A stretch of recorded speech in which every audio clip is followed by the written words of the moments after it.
Assalamualaikum warahmatullahi wabarakatuh. Saya Indah Rizkyani ingin mempresentasikan hasil penelitian saya yang berjudul Pengaruh Kemampuan Psikomotor dan Media Pembelajaran terhadap Hasil Belajar Tari Zapin Melayu kelas 8 SMP Negeri 74 Jakarta. Latar belakang. Pendidikan merupakan peranan penting untuk mewujudkan suatu bangsa yang berkarakter, tangguh, dan mandiri. Pendidikan merupakan aspek yang memiliki peranan pokok untuk membentuk generasi muda di masa yang akan datang. Keberhasilan suatu bangsa ditentukan oleh kualitas bangsa tersebut.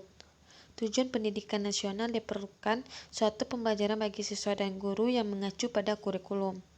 Penilaian hasil belajar oleh satuan pendidikan dan penilaian hasil belajar oleh pemerintah menyebutkan penilaian hasil belajar dilaksanakan sesuai dengan kurikulum yang berlaku.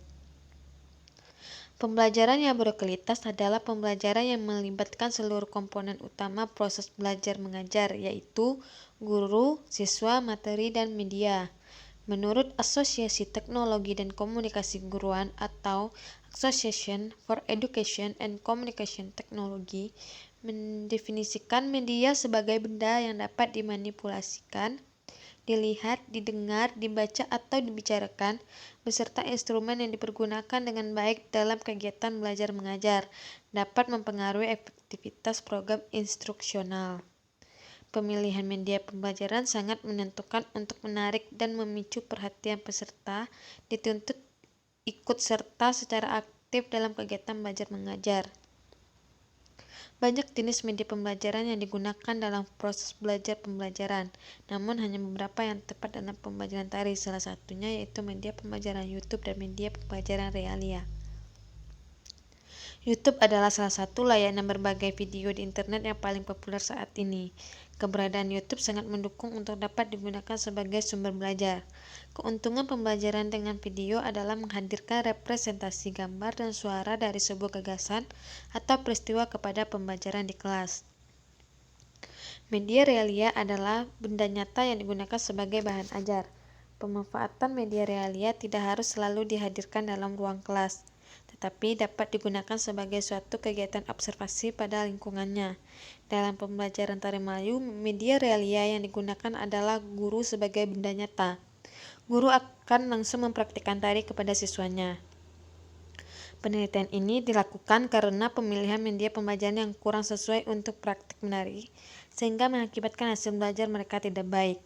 Pada siswa kelas 8 KD 4.1, yaitu memeragakan gerak tari tradisional berdasarkan dengan menggunakan unsur pendukung tari. Siswa diminta untuk melakukan tarian tradisional yang telah didapatkan. Dengan media tersebut diharapkan hasil belajar siswa dapat meningkat dari sebelumnya, maka perlu diadakan penelitian untuk mengetahui hal tersebut. Rumusan masalahnya yang pertama yaitu apakah terdapat perbedaan hasil belajar tari Zapin antara siswa yang menggunakan media pembelajaran YouTube dan yang menggunakan media pembelajaran realia? Kedua, apakah ada pengaruh interaksi antara media pembelajaran dan kemampuan psikomotor terhadap hasil belajar tari Zapin? Yang ketiga, untuk siswa dengan kemampuan psikomotor tinggi, apakah ada perbedaan hasil belajar antara yang menggunakan media pembelajaran YouTube dan yang menggunakan media pembelajaran realia? Yang ketiga, untuk siswa dengan kemampuan psikomotor rendah, apakah ada perbedaan hasil belajar tari Zapin antara yang menggunakan media pembelajaran YouTube dan yang menggunakan media pembelajaran realia? Selanjutnya itu kajian teori. Yang pertama, media realia. Ada keunggulan dan kelemahan dari media realia. Keunggulan yang pertama yaitu mudah didapat. Realia dapat ditemui karena merupakan benda nyata yang ada di sekitar lingkungan. Kedua, memberikan informasi yang jelas dan akurat. Mengingat benda realia merupakan benda yang nyata, maka penjelasan atau informasi yang berkaitan benda tersebut menjadi jelas dan lebih akurat. Yang ketiga, dapat memberikan kesempatan semaksimal mungkin pada anak untuk mempelajari sesuatu ataupun melaksanakan tugas-tugas dalam situasi nyata. Yang keempat, memberikan kesempatan kepada anak untuk mengalami sendiri situasi yang sesungguhnya. Yang kelima, melatih keterampilan anak dengan menggunakan sebanyak alat indera. Kelemahan yang pertama yaitu ukuran kendala utama dalam menghadirkan media realia dalam ruang kelas adalah ukuran yang terlalu besar. Kedua, benda nyata yang berharga mahal. Benda-benda nyata yang harganya mahal tentunya sulit untuk digunakan sebagai media realia. Ketiga, Membawa anak-anak berbagai tempat di luar sekolah kadang-kadang mengandung risiko dalam bentuk kecelakaan dan sebagainya. Yang keempat, biaya yang diperlukan untuk mengadakan berbagai objek nyata kadang-kadang tidak sedikit, apalagi ditambah dengan kemungkinan kerusakan dalam penggunaannya. Yang kelima, tidak selalu dapat memberikan semua gambaran dari objek yang sebenarnya, seperti pembesaran, pemotongan, dan gambar bagian demi bagian, sehingga pengajaran harus didukung pula dengan media lain. Kedua yaitu media YouTube. YouTube adalah sebuah situs web video sharing atau berbagi video populer di mana para pengguna dapat memuat, menonton, dan berbagai klip video secara gratis.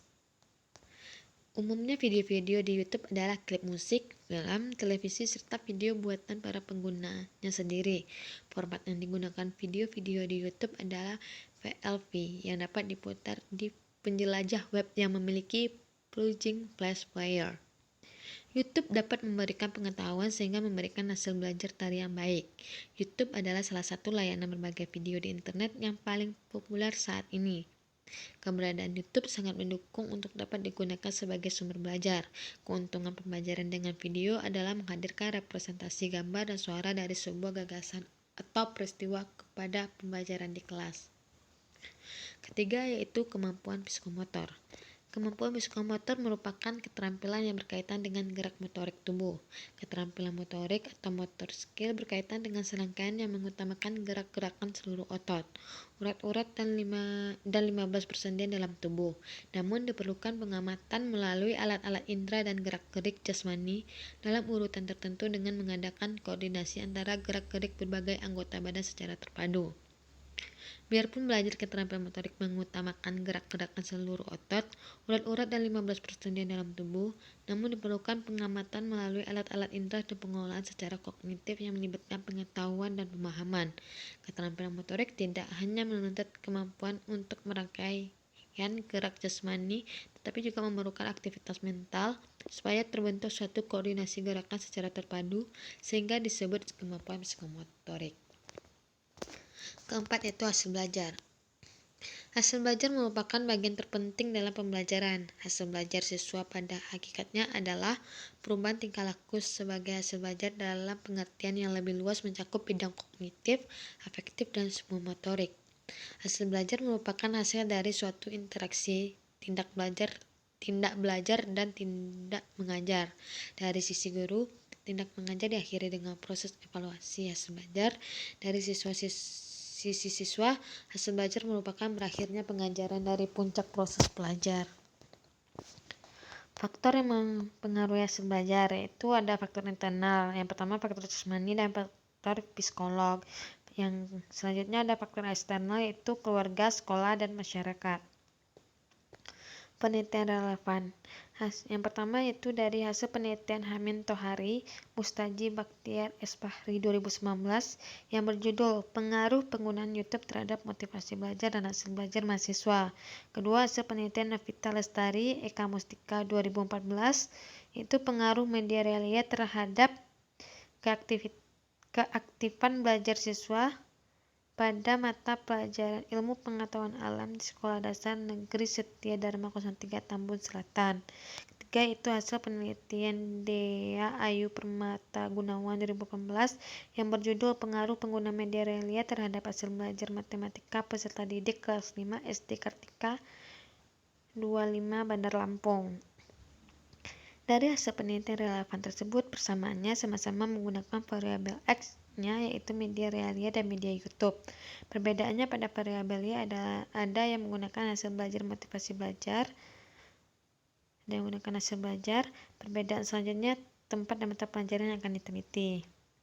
Hipotesis penelitian yang pertama yaitu H0 tidak terdapat perbedaan penggunaan media pembelajaran YouTube dengan media pembelajaran realia terhadap hasil belajar tari zapin. H1-nya yaitu terdapat perbedaan penggunaan media pembelajaran YouTube dengan media pembelajaran realia terhadap hasil belajar tari zapin. Yang kedua, H0-nya tidak terdapat interaksi antara media pembelajaran dan kemampuan psikomotor terhadap hasil belajar tari zapin. H1-nya itu terdapat interaksi antara media pembelajaran dan kemampuan psikomotor terhadap hasil belajar tari zapin. Ketiga yaitu H0-nya itu tidak terdapat perbedaan hasil belajar tari zapin pada siswa yang diberi penggunaan media pembelajaran YouTube dan media pembelajaran realia dengan kemampuan psikomotor tinggi. H1. Terdapat perbedaan hasil belajar tari Zapin pada siswa yang diberi pengguna media pembelajaran YouTube dan media pembelajaran realia dengan kemampuan psikomotor tinggi. Keempat, H0-nya tidak terdapat perbedaan hasil belajar tari Zapin pada siswa yang diberi pengguna media pembelajaran YouTube dan media pembelajaran realia dengan kemampuan psikomotor rendah. H1-nya itu terdapat perbedaan hasil belajar tari Zapin pada siswa yang diberi penggunaan media pembelajaran YouTube dan media pembelajaran realia dengan kemampuan psikomotor rendah. Sampai disinilah hasil presentasi saya. Assalamualaikum warahmatullahi wabarakatuh.